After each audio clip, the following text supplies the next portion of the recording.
আসসালামু আলাইকুম viewers, welcome to এমএইচআর creations. আশা করি আপনারা সবাই খুব ভালো আছেন। 3ds ম্যাক্স টিউটোরিয়ালের 17তম পর্বে আপনাকে স্বাগতম। আপনি যদি এই চ্যানেলটিতে নতুন হয়ে থাকেন তাহলে চ্যানেলটিকে সাবস্ক্রাইব করুন এবং পাশে থাকা বেল আইকনটিতে প্রেস করে দিন। তো চলুন শুরু করা যাক আজকের পর্ব।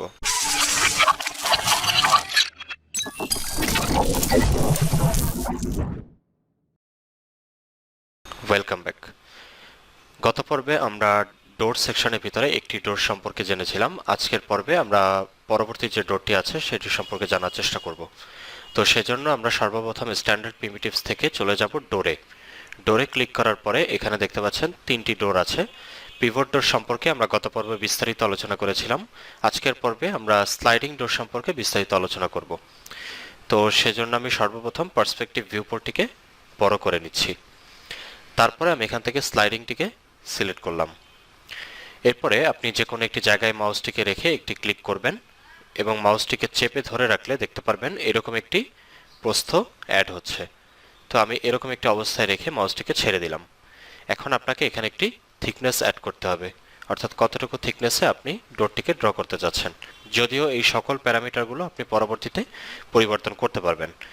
তো আমি এখান থেকে এরকম একটি থিকনেস দিয়ে মাউসে ক্লিক করলাম। তারপরে যদি আমি মাউসটিকে উপরের দিকে নিয়ে যাই দেখতে পাচ্ছেন এরকম একটি হাইট তৈরি হয়ে যাচ্ছে।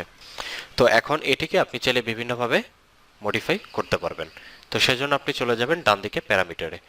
এখানে প্রথমে রয়েছে হাইট, অর্থাৎ এই দরজার হাইট কত চাচ্ছেন। তো আমি এখান থেকে যেমন দিয়ে দিলাম 7 ফিট।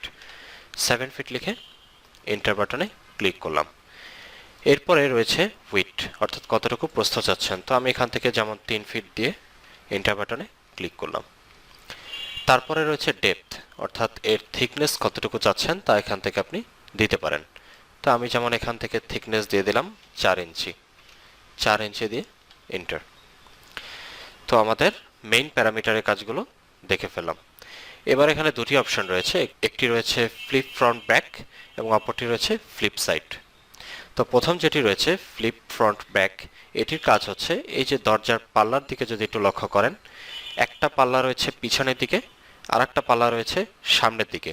তো আপনি যদি এই রোটেশনটাকে চেঞ্জ করতে চান তাহলে এখান থেকে যদি ফ্লিপ ফ্রন্ট ব্যাকে একবার ক্লিক করেন দেখতে পারবেন এটি চেঞ্জ হয়ে গেল, অর্থাৎ যে পাল্লাটি পিছনে ছিল সেটি সামনে চলে আসলো এবং যেটি সামনে ছিল সেটি পিছনে চলে গেল। তো এটি হচ্ছে মূলত এটির কাজ। তো আমি এখান থেকে এর চেকমার্কটিকে উঠিয়ে দিলাম। তারপরে যেটি রয়েছে সেটি হচ্ছে ফ্লিপ সাইড। ফ্লিপ সাইড মানে হচ্ছে এখন দরজার দিকে যদি একটু লক্ষ্য করেন, দরজাটা এদিক থেকে খুলছে এবং এর একটি পাশ ফিক্সড আছে। তো এই ফিক্সড পাশটা যদি আপনি চেঞ্জ করতে চান তখন এখান থেকে ফ্লিপ সাইডের উপরে ক্লিক করলে দেখতে পারবেন যে ফিক্সড যে সাইডটা আছে এই সাইডটা অন্যদিকে ফিক্সড হয়ে গেল, অর্থাৎ আগে ছিল এই দিকে, এখন সেটি মুভ হয়ে এদিকে চলে গেল। আশা করছি বুঝতে পারছেন। তো এখান থেকে ফ্লিপ সাইডের উপরে আপনি চাইলে ক্লিক দিয়ে রাখতে পারেন। এরপরে এখানে যেটি রয়েছে তা হচ্ছে ওপেন, অর্থাৎ দরজার আমরা জানি স্লাইডিং দরজার একটা পাশ স্লাইড করে খোলা যায়। তো এই খোলাটা আপনি কত পার্সেন্ট খুলে রাখতে চাচ্ছেন সেটা এখান থেকে নির্ধারণ করতে পারবেন। এখানে যেমন পাশে দেখতে পাচ্ছেন %সেন দেওয়া আছে, অর্থাৎ এখন বর্তমানে 45% এই দরজাটি খোলা আছে। এটিকে যদি আপনি বাড়িয়ে দেন দেখতে পারবেন 100%-এ গেলে পুরো একটা পাশ খুলে গেল। আবার যদি এটিকে আমি 0 করে দিই আস্তে আস্তে দেখতে পারবেন স্লাইডিং ডোরের পাল্লাটি বন্ধ হয়ে গেল, অর্থাৎ কোনো ওপেনিং কিন্তু এখানে থাকলো না। এরপরে এখানে যেটি রয়েছে তা হচ্ছে ফ্রেম। ফ্রেমের মধ্যে ক্রিয়েট ফ্রেম, এটিতে অবশ্যই আপনি একটি চেকমার্ক দিয়ে রাখবেন। তারপরে রয়েছে উইথ, অর্থাৎ ফ্রেমের যে প্রস্থ এটা আপনি এখান থেকে নির্ধারণ করতে পারবেন। এটি বাড়ানোর সাথে সাথে দেখতে পাচ্ছেন ফ্রেমের যে প্রস্থটা আছে সেটা কিন্তু বেড়ে যাচ্ছে। এরপরে রয়েছে ডেপথ। ডেপথ মানে হচ্ছে ফ্রেমের যে থিকনেসটা। দরজার ফ্রেমের দিকে যদি আপনি খুব ভালোভাবে লক্ষ্য করেন আপনি এই মানটি বাড়ানোর সাথে সাথে দেখতে পাচ্ছেন এর ডেপথটি কিন্তু বেড়ে যাচ্ছে। তো এখানে রয়েছে লিফ প্যারামিটার। এবার আমরা দেখব লিফ প্যারামিটারের কাজ। প্রথমে রয়েছে থিকনেস, অর্থাৎ এই যে দরজার পাল্লাটি দেখতে পাচ্ছেন এই পাল্লার পুরুত্ব কত হবে। তো এই মানটি যদি আমি বাড়াতে থাকি দেখতে পারবেন পাল্লার থিকনেস কিন্তু অনেক বেড়ে যাচ্ছে। তো আপনি এই মানটি পরিবর্তনের মাধ্যমে পাল্লার একটি স্ট্যান্ডার্ড থিকনেস এখান থেকে দিতে পারবেন। এরপরে রয়েছে টপ রেল। টপ রেল মানে হচ্ছে এই যে উপরের দিকে যে অংশটুকু আছে দরজার পাল্লার উপরের দিকের অংশ এবং দুই পাশের অংশ একটি রেশিও আকারে বড় ছোট করতে পারবেন। আপনি যদি খুব ভালোভাবে লক্ষ্য করেন, এখান থেকে টপ রেলটাকে আমি বাড়ানোর সাথে সাথে দেখতে পাচ্ছেন উপরের প্রান্তের মান এবং দুই পাশের মানটি কিন্তু বেড়ে যাচ্ছে, অর্থাৎ মধ্যের যে প্যানেল আছে প্যানেলটি ছোট হয়ে যাচ্ছে। খুব ভালো করে যদি লক্ষ্য করেন তাহলে এটা আপনি বুঝতে পারবেন। এরপরে রয়েছে বটম রেল। বটম রেল আমরা গত পর্বেও দেখেছিলাম যে এই নিচের অংশটুকুকে বলা হচ্ছে বটম রেল। বটম রেলের মানটিকে বাড়ানোর সাথে সাথে দেখতে পাচ্ছেন নিচের থেকে এই মানটি কিন্তু বেড়ে যাচ্ছে, আবার কমানোর সাথে সাথে এটি কমে যাচ্ছে। এরপরে রয়েছে প্যানেল হরাইজন্টাল এবং প্যানেল ভার্টিক্যাল। এখানে বর্তমানে এক এক করে দেয়া আছে, অর্থাৎ হরাইজন্টাল এবং ভার্টিক্যাল বরাবর একটি করে প্যানেল এখানে দেয়া আছে। তো আপনি চাইলে এটিকে বাড়িয়ে দেখতে পারেন কি হয়। তো আমি এখান থেকে হরাইজন্টাল প্যানেলটিকে বাড়ানোর সাথে সাথে দেখতে পাচ্ছেন হরাইজন্টাল বরাবর অনেকগুলো প্যানেল কিন্তু এখানে অ্যাড হয়ে গেল। আবার ভার্টিক্যাল বরাবর যদি বাড়াই দেখতে পাচ্ছেন ভার্টিক্যাল বরাবরও অনেকগুলো প্যানেল এখানে অ্যাড হয়ে গেল, অর্থাৎ দরজার মাঝখানে খুব সুন্দর একটি ডিজাইন কিন্তু হয়ে গেল, যেটি কিছুই না, শুধুমাত্র প্যানেলের মানটিকে বাড়ানো কমানোর মাধ্যমে আপনি চাইলে এরকম একটি ডিজাইন দরজার ভিতরে করতে পারবেন। তো আমি এটিকে এক করেই রেখে দিচ্ছি। এরপরে যেটি দেখতে পাচ্ছেন তা হচ্ছে মার্টিন।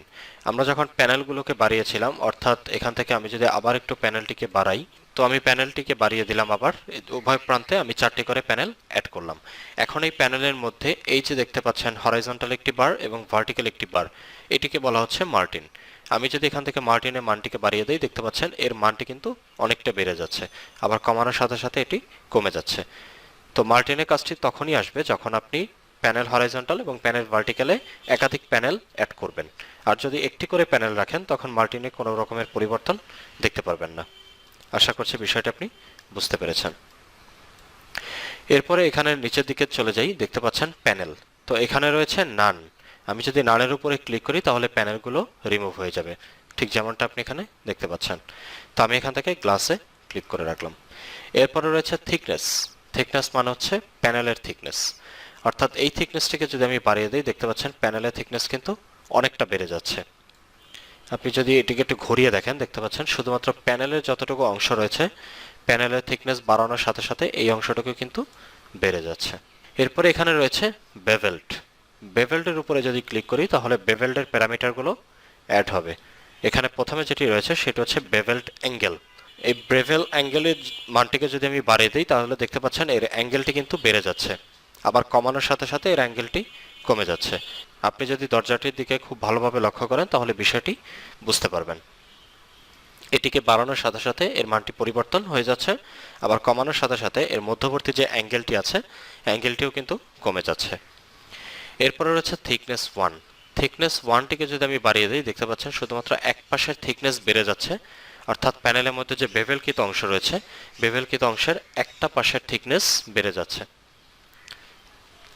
এরপরে রয়েছে থিকনেস 2। থিকনেস 2টিকে যদি বাড়িয়ে দিই দেখতে পাচ্ছেন অপর যে অংশটি রয়েছে সেই অংশের থিকনেস কিন্তু বাড়ছে আবার কমছে। এরপরে রয়েছে মিডল থিক। মিডল থিকের মান যদি আমি বাড়িয়ে দিই শুধুমাত্র প্যানেলের মধ্যের যে অংশটুকু আছে সেই অংশটুকুর থিকনেসটি বেড়ে যাচ্ছে, অর্থাৎ এটি দেখতে কিন্তু অনেকটা এরকম হচ্ছে। তো এখান থেকে মিডল থিকটির পরিমাণকে কমিয়ে রাখবেন। এরপরে রয়েছে উইথ 1। উইথ 1টিকে যদি বাড়িয়ে দেন তাহলে এক পাশের প্রস্থটি বেড়ে যাবে, অর্থাৎ প্যানেলের মধ্যে যে বেভেলকৃত অংশটি রয়েছে তার এক পাশের প্রস্থ বেড়ে যাবে। আবার যদি উইথ 2তে ক্লিক করে রাখেন তাহলে অপর পাশের প্রস্থ বাড়বে অথবা কমবে। তো এই ছিল মোটামুটি স্লাইডিং ডোরের সবকিছু, অর্থাৎ স্লাইডিং ডোরের ভিতরে যতগুলো প্যারামিটারের কাজ আছে সবগুলো প্যারামিটারই আমি আপনাদেরকে দেখালাম। তো আশা করছি ভিডিওটি আপনাদের কাছে ভালো লেগেছে। পরবর্তী পর্বে আমরা বাইফোল্ড ডোর সম্পর্কে বিস্তারিত জানার চেষ্টা করব। সে পর্যন্ত সবাই ভালো থাকুন, সুস্থ থাকুন, এই আশা রেখে আজকের মতো এখানেই বিদায় নিচ্ছি। আল্লাহ হাফেজ।